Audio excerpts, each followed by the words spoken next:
सुप्रभात बच्चों, कक्षा 2 हिंदी में आप सभी का स्वागत है। बच्चों, कल हम कर रहे थे गद्यांश, अपठित गद्यांश। बच्चों, अपठित गद्यांश का मतलब होता है किसी भी कहानी का वह हिस्सा जो हमने पढ़ा ना हो। तो बच्चों, कल हमने एक छोटी सी कहानी ली थी, या किसी बड़ी कहानी का अनुच्छेद लेकर कोई एक अनुच्छेद लेकर के भी हम अपठित गद्यांश बना सकते हैं। तो यहाँ पे हमें जो कहानी दी गई थी उसके नीचे कुछ प्रश्न दिए गए थे। कहानी पढ़ करके हमने प्रश्नों का हल किया था। तो बच्चों, आपको मैंने कहा भी था आप और भी अनुच्छेद कहीं से ले सकते हैं, दूसरी किताबों से लेकर के, या फिर वर्कशीट्स जो रहती हैं ऑनलाइन उसमें से लेकर के भी आप अपठित गद्यांश का अभ्यास कर सकते हैं। तो हमने गद्यांश पढ़ा था और उससे संबंधित प्रश्न जो उसके नीचे दिए गए थे उनको हल करके हमने कार्य को पूरा किया था। तो बच्चों, आज हम पढ़ेंगे हमारी हिंदी पाठ्य पुस्तक खुलते पंख का अगला पाठ, जो है पाठ 13 बहादुर भीम। बच्चों, इस पाठ को हम पहले भी पढ़ चुके हैं, आज इसे एक बार और पढ़ करके दोहराएंगे।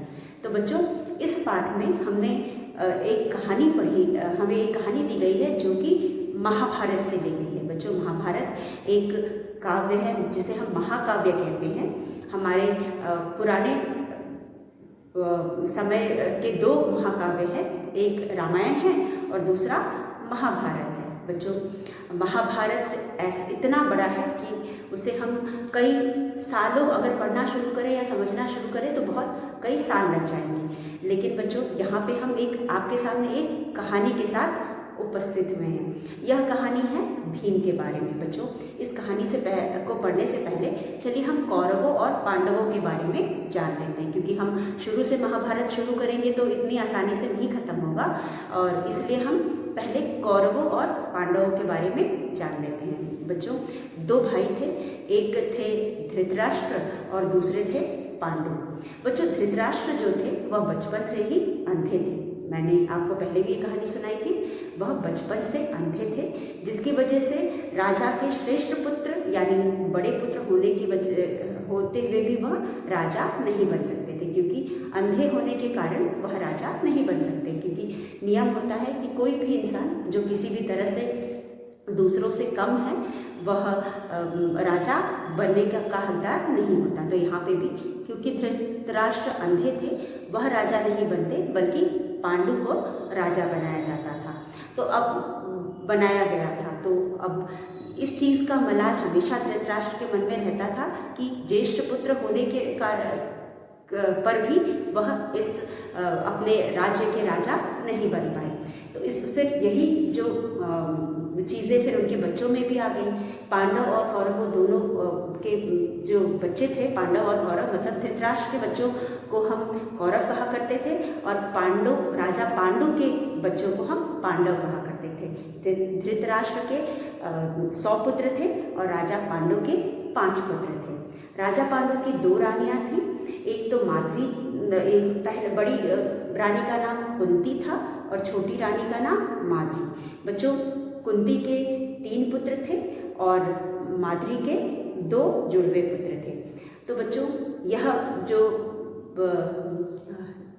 राजगद्दी पाने का प्रतिबंध था, मतलब दोनों में हमेशा मनमुटाव रहता था। दोनों ही के बच्चों में धृतराष्ट्र के जो पुत्र थे वह हमेशा दोनों में लड़ाई हुआ करता था और हमेशा ही आपस में वो टकराते रहते थे। बचपन से ही उन दोनों में इस चीज़ को लेकर के दुश्मनी थी, या मनमुटाव कह सकते हैं, था। आपस में हमेशा वो लड़ा करते थे। और जो धृतराष्ट्र के पुत्र थे वो बहुत ही ज़्यादा मतलब कह सकते हैं कि उनके मन में एक दूसरे के प्रति घृणा भरी हुई थी, और हमेशा वह उनको पांडु के पुत्रों को पराजित करने में लगे रहते थे या उन्हें नीचा दिखाने में लगे रहते थे। तो बच्चों, एक बार दोनों में युद्ध होता है जिसमें जो पांडु पुत्र होते हैं वह हार जाते हैं। बच्चों, पांडु पुत्र में सबसे बड़े जो पांडु के पुत्र थे उनका नाम था युधिष्ठिर, और जैसा कि हम जानते हैं युधिष्ठिर भाला चलाने में माहिर थे। 5 पुत्र किसी न किसी युद्ध कौशल में माहिर थे। युद्ध कौशल मतलब युद्ध लड़ने की कला जो होती है उसे हम युद्ध कौशल कहते हैं। और राजा महाराजाओं को युद्ध कौशल बचपन से सिखाया जाता था, क्योंकि उनको राजगद्दी देखनी थी या अपनी प्रजा को दूसरे राज्य के राजाओं से अपनी सीमाओं की रक्षा करनी थी, या फिर अपने प्रजा की भी रक्षा करनी रहती थी। तो यहाँ पे उन्हें बचपन से ही युद्ध कौशल सिखाया जाता था। जो युधिष्ठिर थे, सबसे बड़े पुत्र थे, और वह भाला चलाने में माहिर थे। और एक चीज़ उनके बारे में प्रसिद्ध था कि वो कभी भी झूठ नहीं बोलते थे। उसके बाद दूसरे पुत्र जो थे वह भीम थे।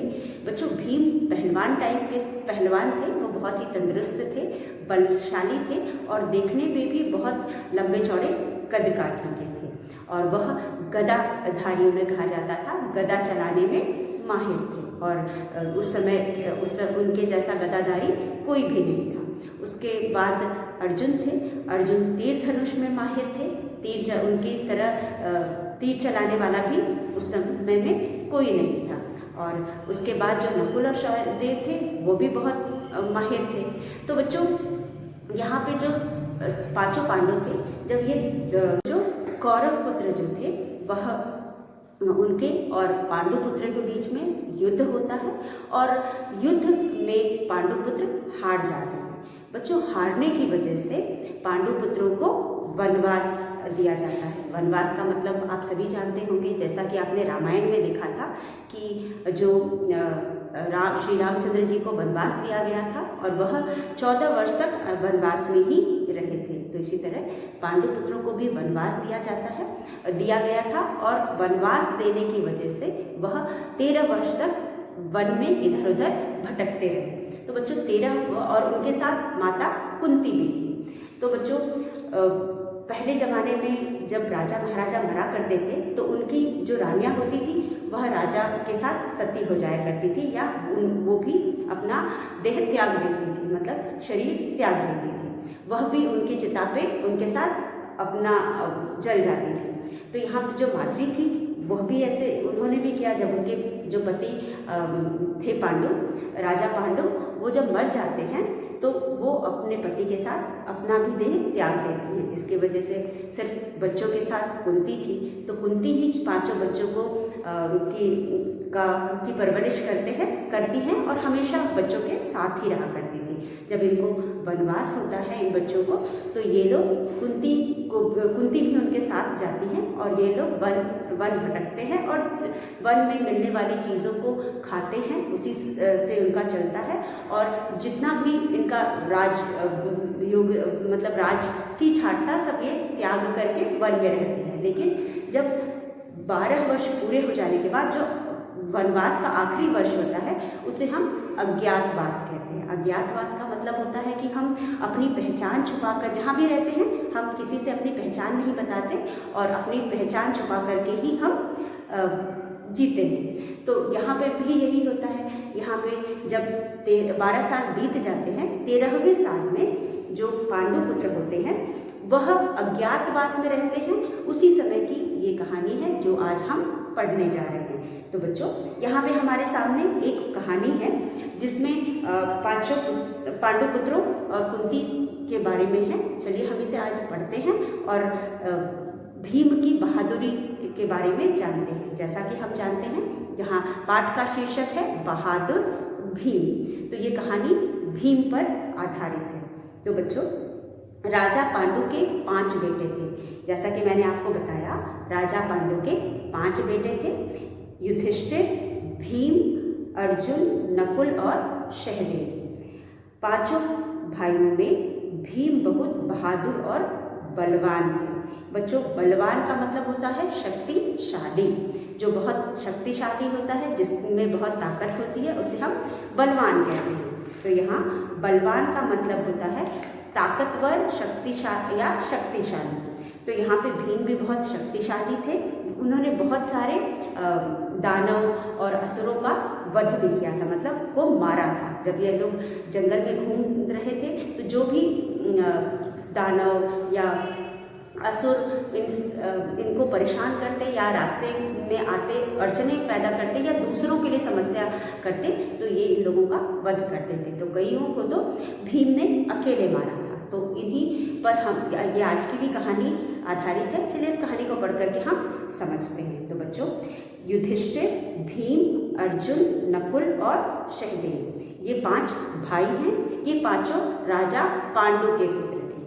पांचों भाइयों में भीम बहुत बहादुर और बलवान थे। बहादुर का मतलब जैसा कि मैंने आपको बताया, शक्तिशाली या ताकतवर।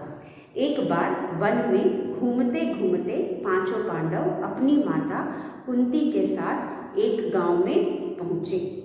वे एक ब्राह्मण के घर में ठहरे। तो बच्चों, जैसा कि मैंने बताया कि किसी को भी इन्होंने अपनी पहचान नहीं दी थी, किसी को भी इन्होंने बताया नहीं था कि हम राजा पांडु के पुत्र हैं, या कुंती ने भी नहीं बताया था कि हम महाराजा की पत्नी है। ये लोग एक साधारण नागरिक की तरह यहाँ पे आते हैं और एक ब्राह्मण के घर में आसरा लेते हैं, यानी कि रहते हैं। गांव के पास ही वन में, वन का मतलब है जंगल, वन में एक राक्षस रहता था। उसी गांव के पास वन में यानी जंगल में एक राक्षस रहता था। गांव वाले राक्षस से बहुत परेशान थे। उन्हें प्रतिदिन ढेर सारा भोजन और एक आदमी राक्षस के पास भेजना पड़ता था। तो बच्चों, प्रतिदिन का मतलब होता है हर रोज। तो नियम से हर रोज ये जो इनके गांव के पास जंगल में एक राक्षस रहता था, जो इन पर बहुत अत्याचार करता था और पूरे गांव वाले इनसे, उस राक्षस से परेशान थे। और क्यों परेशान थे बच्चों? क्योंकि प्रतिदिन यानी हर रोज ढेर सारा खाना और एक आदमी राक्षस के पास आहार के रूप में या भोजन के रूप में इन्हें भेजना पड़ता था। एक दिन ब्राह्मण के बेटे की बारी आई। एक दिन क्या हुआ? ब्राह्मण के बेटे की बारी आई। तो जिस ब्राह्मण के घर में ये लोग रहते थे, उसके बेटे की बारी आई।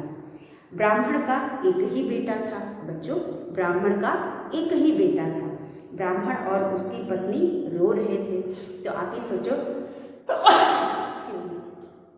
सोचो कि अगर किसी का एक ही पुत्र होगा और उसे भी राक्षस को खाने को दिया जाएगा तो वो कितना रोएगा। तो यहाँ पे भी जो ब्राह्मण और ब्राह्मणी थी वह जोर जोर से रो रहे थे। रात को रोने की आवाज़ सुनकर भीम उनके पास गए और रोने का कारण पूछा। भीम उनके पास गए और रोने का कारण पूछा। ब्राह्मणी ने रोते रोते सारी बात बता दी। ब्राह्मणी ने क्या किया? रोते रोते सारी बात बता दी। भीम ने कहा, आप रोइए मत। भीम ने उन्हें सांत्वना देते हुए कहा कि आप रोइए मत। कल आपके बेटे की जगह राक्षस के पास मैं जाऊंगा। उन्होंने क्या कहा? कल आपके बेटे की जगह राक्षस के पास मैं जाऊंगा। ब्राह्मणी बोली, नहीं नहीं, मैं अपने बेटे की जान बचाने के लिए किसी दूसरे के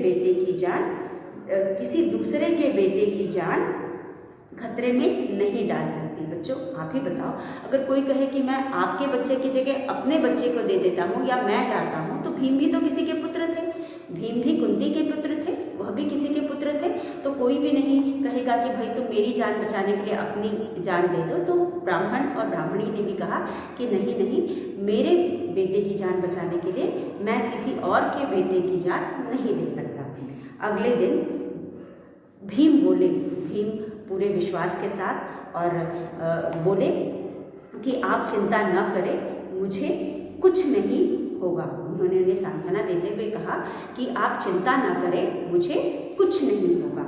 अगले दिन भीम ढेर सारा भोजन गाड़ी में लाद कर राक्षस के पास पहुँचे और आराम से बैठकर खुद भोजन करने लगे। तो दूसरे दिन क्या हुआ?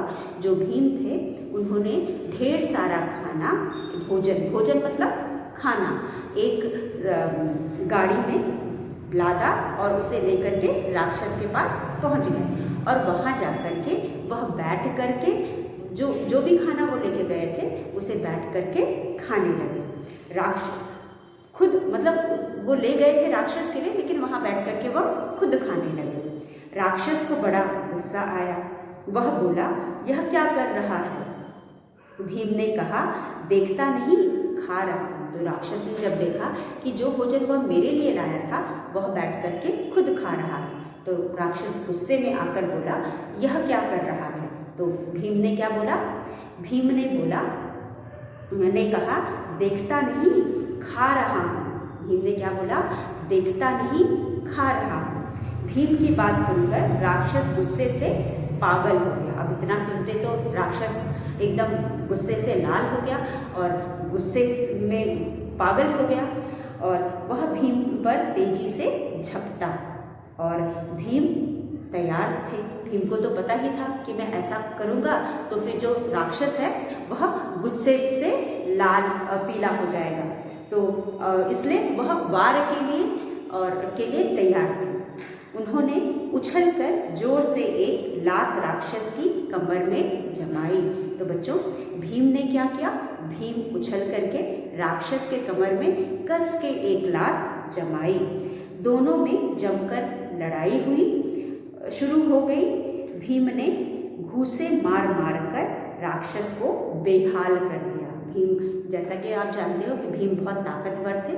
उन्होंने पहले तो उछलकर उसके कमर में एक लात जमाई और इससे पहले कि वह संभलता उस पर चढ़ बैठे और लात घूंसों से मार मार करके उसे बेहाल कर दिया। बेहाल का मतलब होता है कि किसी लायक ना रहना, तो उसे बेहाल कर दिया। और बेहाल का मतलब होता है किसी लायक न रहना या हालत खराब कर देना या खराब हालत, जो उसकी हालत थी एकदम खराब कर दी। वे उसकी छाती पर चढ़ बैठे और उसका गला दबाने लगे। उसकी छाती पर चढ़ करके उसका गला दबाने लगे। कुछ ही मिनटों में राक्षस की जान निकल गई और उन्होंने उसका गला दबा करके उसकी जान निकाल दी और राक्षस मर गया। जान निकलने का मतलब राक्षस मर गया। भीम गाड़ी लेकर वापस आ गए। जब गाड़ी गांव पहुंची तो भीम को जीवित देखकर गांव वालों के आश्चर्य का ठिकाना नहीं रहा। तो बच्चों, अभी तक आप मुहावरे के बारे में पूछ रहे थे। यह है मुहावरा, आश्चर्य का ठिकाना न रहना। यहाँ पे मतलब कि वो इतने आश्चर्यचकित हुए कि उन्हें समझ में नहीं आ रहा था कि वो क्या करे। आश्चर्य का ठिकाना न रहना का मतलब बहुत आश्चर्य होना और समझ में न आना कि हो क्या रहा है। उसके बाद फिर राक्षस के मरने की खबर सुनकर गांव वाले खुशी से नाचने लगे। बच्चों, ना सिर्फ वो एक इंसान खा रहा था और इतना सारा खाना का इंतज़ाम करना, लोग अपने खाने के इंतज़ाम नहीं कर पाते और उसके लिए एक गाड़ी भर के रोज़ खाना भेजना और एक इंसान की जान देना। अब कब किसके घर के बच्चों की बारी आएगी, यह किसी को भी पता नहीं रहता था। तो ये सब सोच करके थोड़ा सा सभी डरते थे और घबराते थे, इसलिए पूरा गांव चिंता से डूबा हुआ था। अब इतना राक्षस को मरा देख करके या यह जान करके कि राक्षस मर गया और भीम सकुशल वापस आ गए थे, पूरा गांव आश्चर्यचकित हो गया और उसके खुशी का ठिकाना नहीं था। ब्राह्मणी ने भीम को छाती से लगा लिया। आप सोचिए, जिसके बच्चे को भीम ने बचाया था उसके लिए तो भीम भगवान के समान हुए और उन्होंने खुशी के मारे भीम को अपनी छाती से लगा लिया। कुंती भी बहुत खुश थी। उसके बहादुर बेटे ने राक्षस को मारकर सारे गांव का भला किया था। ना सिर्फ ब्राह्मण के परिवार का भला किया था बल्कि पूरे गांव का भला किया। भीम को गले लगाते हुए कुंती ने कहा, बेटा, मुझे तुम पर गर्व है। अब यह सब देखकर कुंती को भी अपने बेटे पर गर्व हो रहा था। अब किसी के बच्चे ने किसी दूसरे के बच्चे की जान बचाई है। ना सिर्फ एक बच्चे की जान बचाई थी, ना सिर्फ एक परिवार के बच्चे की जान बचाई थी, बल्कि भीम ने पूरे गांव की जान बचाई थी, पूरे गांव के लिए अच्छा काम किया था। इसलिए कुंती भी बहुत अपने बेटे के काम से बहुत खुश थी। और भीम को गले लगाते हुए कुंती ने कहा, बेटा, मुझे तुम पर गर्व है। गर्व होना यानी कि फक्र होना। और इस तरह से हमने यह कहानी पढ़ ली है। चलिए एक बार फिर हम इसकी रीडिंग लगाते हैं। तो बच्चों, यहाँ पे यह एक कहानी है जो महाकाव्य महाभारत की कहानी है। महाभारत बहुत बड़ा काव्य है जिसे एक दिन या एक दो घंटों में पढ़ पाना, समझ पाना आसान नहीं है। लेकिन यहाँ पे आज हम जो कहानी पढ़ने जा रहे हैं, ये एक छोटी सी कहानी है जो भीम पर आधारित है, भीम की बहादुरी के ऊपर आधारित है, जिसे आज हम पढ़ेंगे और समझेंगे। तो बच्चों, राजा पांडु के 5 बेटे थे, युधिष्ठिर, भीम, अर्जुन, नकुल और सहदेव। 5 भाइयों में भीम बहुत बहादुर और बलवान थे। एक बार वन में घूमते घूमते पांचों पांडव अपनी माता कुंती के साथ एक गांव में पहुँचे। वे एक ब्राह्मण के घर में ठहरे। गांव के पास ही वन में एक राक्षस रहता था। बच्चों, यह उनका 13 साल वनवास का आखिरी साल था, जिस साल को वो अज्ञातवास के रूप में जी रहे थे। मतलब उन्होंने अपनी पहचान बिना बताए बहुत लोगों के बीच में रह रहे थे। किसी को नहीं पता था कि ये लोग राजा पांडु के पुत्र हैं। गांव वाले राक्षस से बहुत परेशान थे। उन्हें प्रतिदिन ढेर सारा भोजन और एक आदमी राक्षस के पास भेजना पड़ता था। एक दिन ब्राह्मण के बेटे की बारी आई। ब्राह्मण का एक ही बेटा था। तो जिस ब्राह्मण के घर में यह लोग ठहरे थे, उस ब्राह्मण के बेटे की बारी थी। उसे अगले दिन राक्षस के पास जाना था। ब्राह्मण और ब्राह्मण की पत्नी का रो रो के बुरा हाल था। रात को रोने की आवाज़ सुनकर भीम उसके पास गए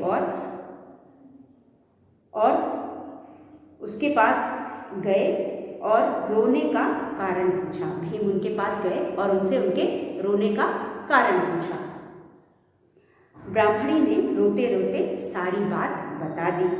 भीम ने कहा, आप रोइए मत, कल आपके बेटे की जगह राक्षस के पास मैं जाऊंगा।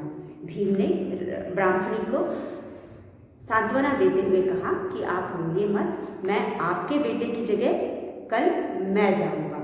ब्राह्मणी बोली, नहीं नहीं, मैं अपने बेटे की जान बचाने के लिए किसी दूसरे के बेटे की जान खतरे में नहीं डाल सकती। भीम बोले, आप चिंता न करें, मुझे कुछ नहीं होगा।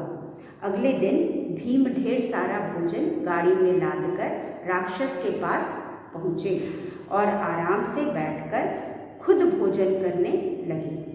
राक्षस को बड़ा गुस्सा आया। वह बोला, यह क्या कर रहा है?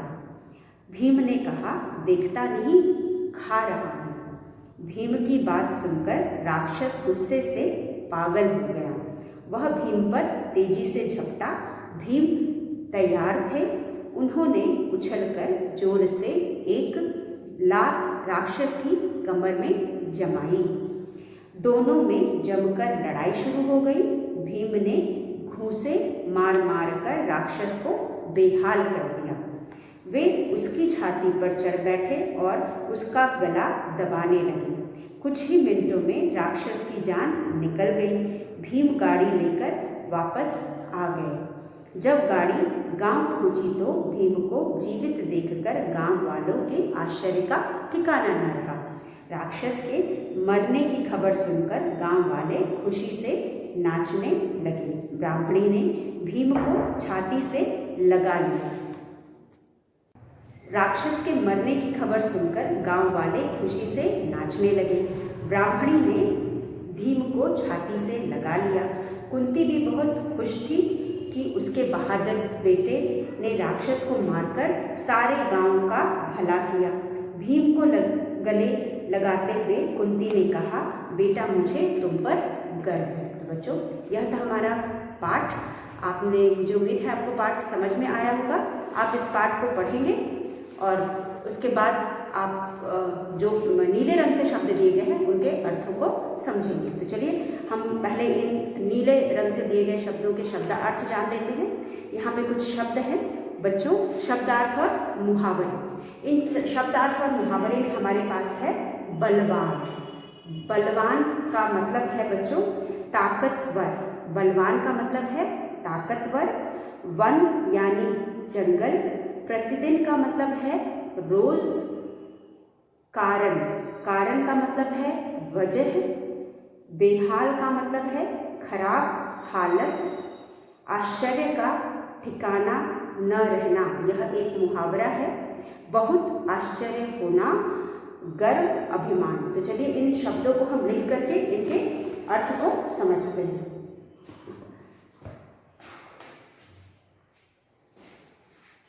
शब्दार्थ।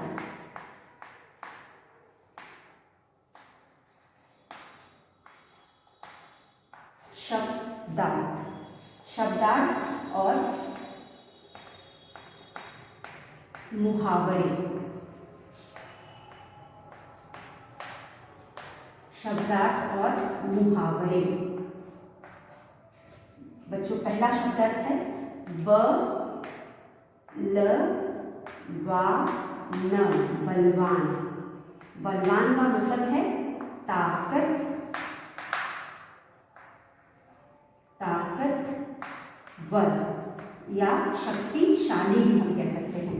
ताकतवर या शक्तिशाली, जिसमें बहुत ताकत हो और उसे हम ताकतवर कहते हैं। उसके बाद है जिसमें बहुत बल हो या ताकत हो, उसे हम बलवान या ताकतवर कहते हैं। हम शक्तिशाली भी कह सकते हैं। वन, वन का मतलब है जंगल, जंगल, जंगल। वन का मतलब है जंगल। तीसरा शब्द है प्रतिदिन, प्रतिदिन का मतलब रोज, प्रतिदिन, प्रतिदिन का मतलब रोज। र पर ओ की मात्रा रो और ज के नीचे बिंदी। उसके बाद हमारे पास है चौथा कारण, क पर आ की मात्रा र न, कारण। कारण का मतलब है वजह, वजह, कारण का मतलब वजह। उसके बाद बेहाल, ब पर एक ही मात्रा हा ल, बेहाल मतलब खराब हालत, खराब, खराब, हालत, खराब हालत। उसके बाद है गर्व, गर्व का मतलब अभिमान, अभिमान। उसके बाद है आश्चर्य, आश्चर्य का ठिकाना, आश्चर्य का ठिकाना न रहना, रहना। आश्चर्य का ठिकाना न रहना यानी बहुत आश्चर्य होना, किसी बात पर विश्वास ना होना या ऐसा कुछ होना जिसको सोचा ना हुआ उस तब हमें आश्चर्य का ठिकाना नहीं रहता। तो यहाँ पे हम नंबरिंग करते हैं 1 2 3 4, ये है 5, फिर है 6, फिर है 7। तो बच्चों यह कुछ शब्द अर्थ है जिसे हमने पाठ में पढ़ा था। तो बच्चों पहला शब्द है बलवान। बलवान का मतलब ताकतवर यानी बहुत बल वाला या बहुत शक्तिशाली, उसे हम बलवान या ताकतवर कहते हैं। उसके बाद वन का मतलब जंगल, वन का मतलब जंगल। प्रतिदिन का मतलब रोज, प्रतिदिन का मतलब रोज, हर रोज। और कारण का मतलब वजह, कारण का मतलब वजह। उसके बाद हमारे पास है बेहाल, बेहाल का मतलब खराब हालत, बेहाल मतलब खराब हालत। भीम ने राक्षस को लात घूंसे से मारकर उसकी हालत क्या कर दी थी, खराब कर दी। तो बेहाल मतलब खराब हालत। उसके बाद गर्व, गर्व का मतलब अभिमान, अभिमान मतलब किसी चीज पर हमें गर्व होना या अभिमान होना। फिर आश्चर्य का मतलब ठिकाना, आश्चर्य का मतलब ठिकाना, आश्चर्य का ठिकाना न रहना। आश्चर्य का ठिकाना न रहना मतलब किसी चीज कुछ ऐसा होना जिस पर हमें विश्वास नहीं, जो होने की उम्मीद नहीं थी और कुछ ऐसा हो जाना। तो यहाँ पे बहुत आश्चर्य होना, जब हमें कोई भी ऐसी बात होती है जिस पर हमें विश्वास नहीं होता तो हम कहते हैं कि आश्चर्य का ठिकाना न रहना। यहाँ पर भी भीम जिंदा लौट आए थे, यह देखकर लोगों को कि आश्चर्य का ठिकाना नहीं था, क्योंकि उन्हें उम्मीद नहीं था कि राक्षस के पास जाने के बाद भीम जिंदा लौटकर आ पाएंगे। तो बच्चों इसी तरह हम आज का यह पाठ यहीं समाप्त करते हैं। आप इस पाठ को पढ़िएगा, इसमें दिए गए कठिन शब्दों को पढ़िएगा। उसके बाद हम अगले वीडियो में एक बार फिर आपके सामने उपस्थित होंगे। तब तक के लिए धन्यवाद।